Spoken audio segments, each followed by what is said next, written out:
Uning sovuq qotgan barmoqlari mening yalang'och yelkamga tekkanda, men zarracha ham seskanmadim. Aksincha, 10 yillik qishdan keyin birinchi marta terimda olov yonganini his qildim. U menga shu qadar yaqin ediki, men o'z ismimni unutib qo'ydim. "Qo'rqyapsanmi?" deb pichirladi u. Men ko'zlarimni yumdim. "Yo'q. Men seni kutayotgandim", dedim ovozim qaltirab. "Assalomu alaykum, qalbimga yaqin va dardkash sirdoshlarim. Hikoyachi Momo kanaliga xush kelibsiz. Bugun men sizlarga shunchaki romantik hikoya emas, qariyb o'lik holatdagi qalbning qayta tirilishi, o'zini ayol sifatida qayta kashf etishi haqida gapirib beraman. Agar siz ham uzoq yolg'izlikdan, o'zini keraksiz his qilishdan charchagan bo'lsangiz, bu hikoya aynan siz uchun. Yulduzlarga boy oqshomdek sehrli va ehtirosli bu xotira sizning yuragingizni ham isitishiga ishonaman. Videoni oxirigacha tinglang, like bosing va o'z his-tuyg'ularingizni izohlarda yozib qoldiring. Men har birini mehr bilan o'qiyman. Meni Nodira deyishadi. 35 yoshdaman. Men erta turmushga chiqqan, farzand ko'ra olmagani uchun xorlanib ajrashgan, o'zini faqat ishga bag'ishlagan sovuq bir ayolga aylangandim.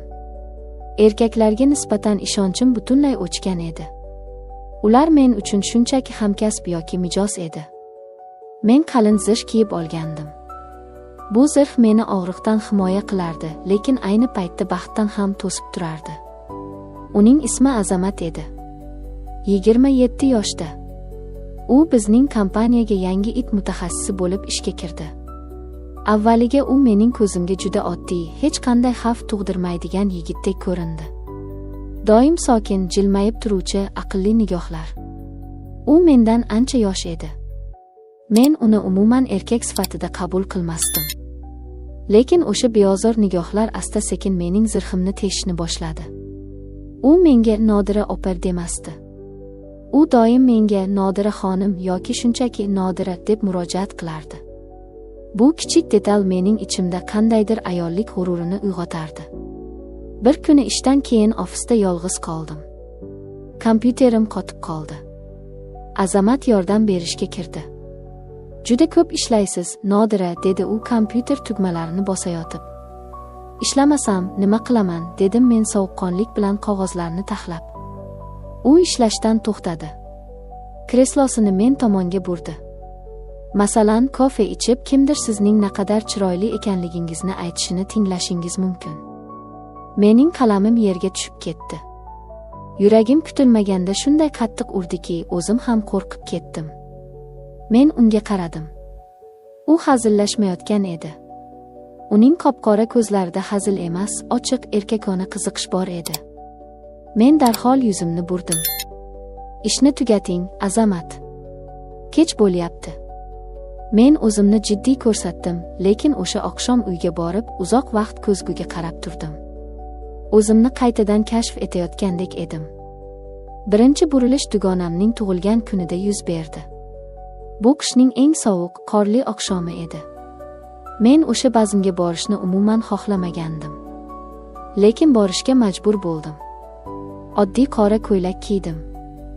Sochlarimni yig'ib oldim. Men hech kimning e'tiborini tortmoqchi emasdim. Zalga kirdim. Odam ko'p, musiqa baland. Va men birdan uni ko'rdim. Azamat. U ham dugonamning uzoqroq qarindoshi ekan. U to'q ko'k kostyumda shunday kelishgan ediki, men qotib qoldim. U meni birinchi bo'lib payqadi. Uning yuzi yorishib ketdi.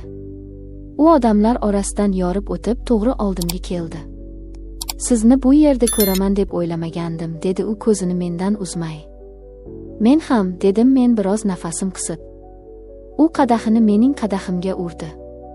"Bugun siz juda himoyasiz ko'rinyapsiz. Va aql bovar qilmas darajada go'zalsiz. O'sha oqshom biz bir-birimizdan ajralmadik. Biz qandaydir chekkaroq stolda o'tirib soatlab gaplashdik. U mening yoshimni, ajrashganimni, farzandim yo'qligini bilardi. Lekin bu unga zarracha ham ahamiyatsiz edi. "Menga sening pasportingdagi raqamlar emas, ko'zlaringdagi ma'no kerak", dedi u menga tikilib. Bu so'zlar mening 10 yillik muzlarimni yorib yubordi. Bazm tugadi. Ko'chada qalin qor yog'ardi. Men sizni kuzatib qo'yaman, dedi u e'tirozga o'rin qoldirmaydigan qat'iy ohangda. Biz uning mashinasida ketardik. Mashina ichi issiq, sokin musiqa chalinar, tashqarida esa qor uchqunlari oynaga urilardi. Biz jim edik. Lekin bu sukunat ehtirosga, aytilmagan so'zlarga shunchalik to'la ediki, havoni ushlasa bo'ladigandek edi. Mashina uyimning oldiga kelib to'xtadi. Men sumkamni oldim. Rahmat aytib eshikni ochmoqchi bo'ldim. Lekin negadir qo'lim bormadi. Azamat mashinani o'chirdi. U menga qarab o'girildi. Nodira, men hozir ketsam tonggacha uxlay olmayman. Uning ovozi shunday past va chuqur ediki, vujudim titrab ketdi. Men unga qaradim. Kofe ichasanmi, dedim o'zim kutmagan holda, ovozim qaltirab. U hech narsa demadi, faqat ko'zlarini yopib chuqur nafas oldi. Xuddi dunyodagi eng katta yutug'ini qo'lga kiritgandek. Biz uyga kirdik. Uy issiq va jimjit edi. Men paltosini yechishga yordam bermoqchi bo'ldim. Lekin u mening qo'llarimni ushlab qoldi. Uning qo'llari sovuq, lekin barmoqlari shunday kuchli ediki. U meni o'ziga sekin tortdi. Men qarshilik qilmadim. Nodira, pichirladi u mening yuzimga egilib. Men sening zirhingni yechmoqchiman. Hamma qoidalaringni, qo'rquvlaringni unut. Men bir og'iz so'z aytishga ulgurmadim. Uning lablari mening lablarimga tegdi. Bu bo'lsa shoshqaloq yoki yovvoyi emasdi. Bu g'oyatda mehrli, o'rganuvchi va shu bilan birga aql bovar qilmas darajada ehtirosli edi. Men uning ko'ksiga suyanib qoldim. Uning qo'llari mening yelkamdan belimga qarab sirpanardi. Menga bu qanchalik kerak bo'lganini men endi tushunib yetgandim. Yillar davomida o'likdek yashagan tanam birdan uyg'ondi. Men uning bo'ynidan mahkam quchoqlab oldim. U meni ohista ko'tarib yotoqxonaga olib kirdi. O'sha kecha hech qanday shoshqaloqlik bo'lmadi. Oramizda faqat qattiq urayotgan yurak tovushlari va chuqur nafaslar bor edi.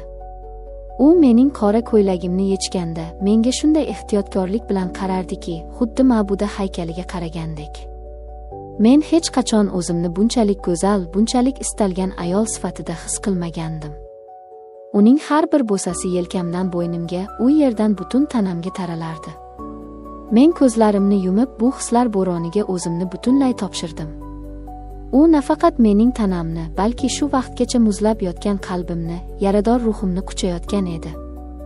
U menga shivirlab qanchalik go'zal ekanimni, meni qanchalik uzoq vaqtdan beri istaganini aytardi. Seni hech kim bunchalik sevmagan, to'g'rimi, dedi u nafasimga aralashib. Men faqat yoshli ko'zlarimni yopib, ha deb pichirladim. O'sha tunda men ayol bo'lib qayta tug'ildim. Men barcha yosh bilan bog'liq komplekslarimni, o'tmishdagi omadsizliklarimni devor ortida qoldirdim. Men bor-yo'g'i sevishni va sevilishni xohlaydigan oddiy, ojiza ayol edim.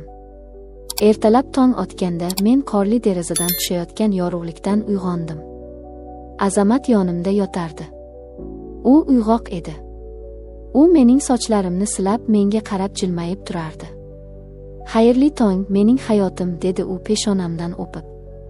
Men uning ko'kragiga boshimni qo'ydim. Yuragim shu qadar xotirjam, shu qadar sokin ediki. Men endi qo'rqmasdim. Meni nima kutayotgani, odamlar nima deyishi meni qiziqtirmasdi. Men o'sha kecha haqiqiy baxtni topgandim. Bu shunchaki bir kechalik ehtiros emasdi.